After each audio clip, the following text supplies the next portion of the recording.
बिस्मिल्लाहिर्रहमानिर्रहीम। अस्सलाम वालेकुम। कैसे हैं आप सब। आज मैं मूंग की दाल की भुजियाँ यानी कि कोफ्ते बनाने लगी हूँ। इतने टेस्टी ग्रेवी से भरपूर हैं कि दिल करता है इसको जल्दी जल्दी सब कुछ खा लें।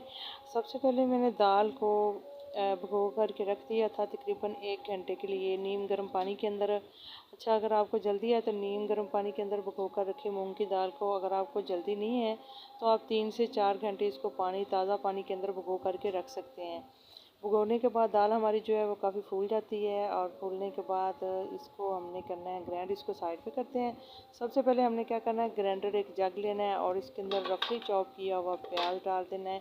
इसकी जो बेहतरीन जो ग्रेवी है, मज़ेदार सी ग्रेवी के लिए, और 2 सब्ज़ मिर्ची इसके अंदर और लहसुन की कलियाँ 4 से 5, और इसके अलावा साथ ही बड़ा एक साइज़ का टमाटर चॉप किया हुआ। ये जी हमने ग्रेवी के लिए इसका बैटर तैयार करना है और इसको अब हम करेंगे ग्राइंड।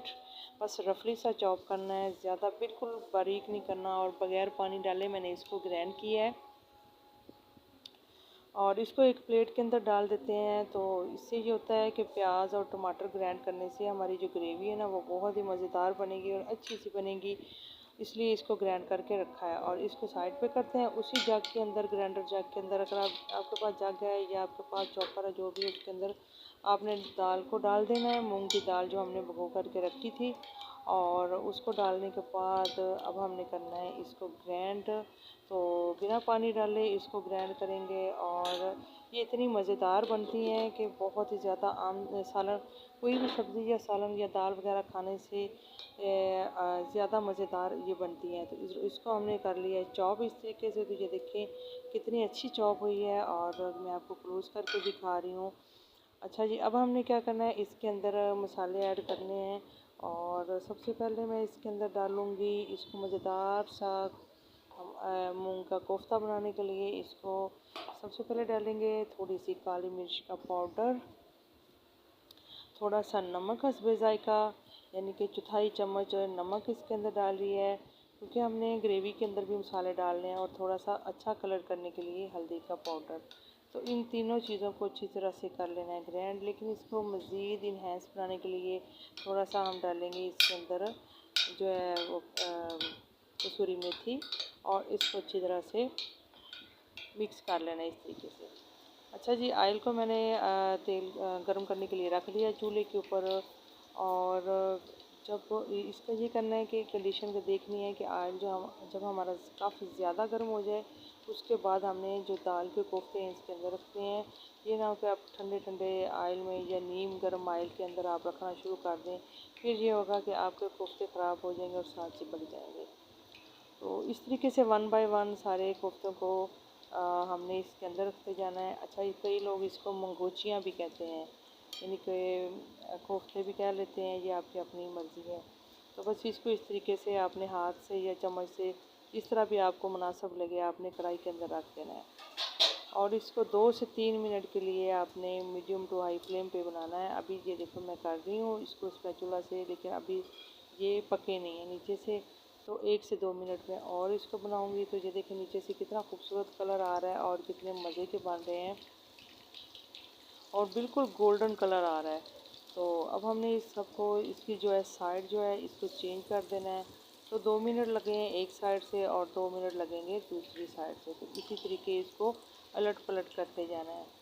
अच्छा जी, तो अभी तकरीबन 2 मिनट मैंने दूसरी साइड से बनाए हैं। तो इसको अब हमने क्या करना है, स्पैचुला से, कुछ जालीदार आपके पास स्पैचुला तो उससे आपने इनको निकाल लेना है, ताकि इनका जो ऑयल है वो अच्छी तरह से रिमूव हो। तो ये देखिए कितने खूबसूरत लग रहे हैं और बहुत ही अच्छा इसका जो है ना कलर आ रहा है। इसको तेल में डाल दिए हैं। इसी ऑयल के अंदर मैंने जो बैटर रेडी करके रखा था, तो इधर मेरे वो जो रेडी हो गए हैं कोफ्ते, और उसी ऑयल के अंदर जो बैटर रखा था उसको मैंने डाल दिया है। और डालने के बाद इसकी एक खूबसूरत सी ग्रेवी मज़ेदार सी तैयार करेंगे, लेकिन इसके ऊपर लगाएंगे ढक्कन। तो 2 मिनट के लिए इसकी जो ग्रेवी रेडी करेंगे। तो ये देखिए एक साइडों पे घी आना शुरू हो गया है। अब हम डालेंगे इसके अंदर दूसरे इंग्रेडिएंट्स। तो अच्छा जी, वीडियो को एंड तक देखिएगा। अगर आपको अच्छी लगे लाइक और सब्सक्राइब जरूर कर दिया करें। नमक हरा सब्ज़ इसके अंदर डाला है, और सूखा धनिया, जीरा पाउडर, हल्दी पाउडर, काली मिर्च और रेड मिर्च का पेस्ट। यानी जितने मसाले हम सालन के अंदर डालते हैं उतने मसाले हमने इसके अंदर डाल देने हैं और इसको चम्मच चलाना है। लेकिन इससे पहले हमने इसके अंदर क्या करना है, थोड़ा सा पानी लगाना है। पानी लगाने से ये होता है कि मसाला हमारा जलेगा भी नहीं और हमारी ग्रेवी जो अच्छे से रेडी हो जाएगी, मज़ेदार सी ग्रेवी बनेगी। इसमें ये होता है कि सबसे ज़्यादा ग्रेवी जो है वो ज़्यादा अहम ज़रूरी होती है। अच्छा जी, ढक्कन लगा के मैंने इसको 2 से 3 मिनट बनाया था। तो ये देखिए कितनी प्यारी लग रही है और कितनी अच्छी ग्रेवी रेडी हुई है। मसाला हमारा बिल्कुल अच्छी तरह से जो है उसकी बनाई होगी है। और अब हमने इसके अंदर जो है पानी ऐड करना है। पानी आपने थोड़ा सा ज़्यादा डालना है, तो मैं इसके अंदर तकरीबन 2.5 गिलास के बराबर पानी डाल रही हूँ। तो फिर ढक्कन लगा देना है, इसको 4 से 5 मिनट पकाएंगे जब। तो जनाब इसको पकते हुए तकरीबन 3 से 4 मिनट हो गए। अब हम डालेंगे इसके अंदर कोफ्ते। तो पानी इसके अंदर इसलिए ज़्यादा डालना है क्योंकि ये मूंग कोफ्ते हैं, मूंग की दाल के, ये पानी को ऑब्ज़र्व कर लेते हैं और थोड़ा सा पानी आप ज़्यादा डालें। और साथ ही मैंने कट करके सब्ज़ मिर्चें इसके अंदर ऐड कर दी हैं और ढक्कन लगा के इसको मज़ीद हमने 4 मिनट और पकाना है। तो जनाब मैंने इसको 4 मिनट और पकाया। तो ये देखिए अभी अभी भी थोड़ा सा इसमें कसर बाकी है। चलो जी 2 मिनट इसको और बना लेते हैं। तो लेकिन हमारे जो कोफ्ते हैं वो काफ़ी ज़्यादा फूल चुके हैं और इसको 2 मिनट और पकाएंगे। और पकाने के बाद तो ये देखिए हमारा सालन जो है वो बिल्कुल रेडी हो गया है। अब हमने चूल्हा नीचे से बंद कर दिया है और अब हम डालेंगे इसके ऊपर 3 अहम इंग्रेडिएंट्स। तो सबसे पहले हम डालेंगे इसके ऊपर कसूरी मेथी, जिसको हाथ से इस तरह से क्रश करके आपने इसके ऊपर डालना है। इसकी खुशबू जो है बहुत ही मज़े की आती है। अगर है तो डालिए ज़रूर, वरना स्किप कर दें। साथ ही गरम मसाला पाउडर डाल दिया है और जनाब साथ ही हरा धनिया इसके ऊपर गार्निश कर दिया है। और जनाब इसके ऊपर ढक्कन लगाएंगे और इसको 2 मिनट दम पे लगाएंगे और फिर आपको फाइनल लुक दिखाती हूँ। तो 2 मिनट हो गए हैं, तो अब हमने ढक्कन इसका उतार लिया है। तो ये देखिए कितना खूबसूरत हमारा सालन तैयार है। इसी के साथ ज़्यादा देर, अल्लाह हाफिज़, बाय बाय।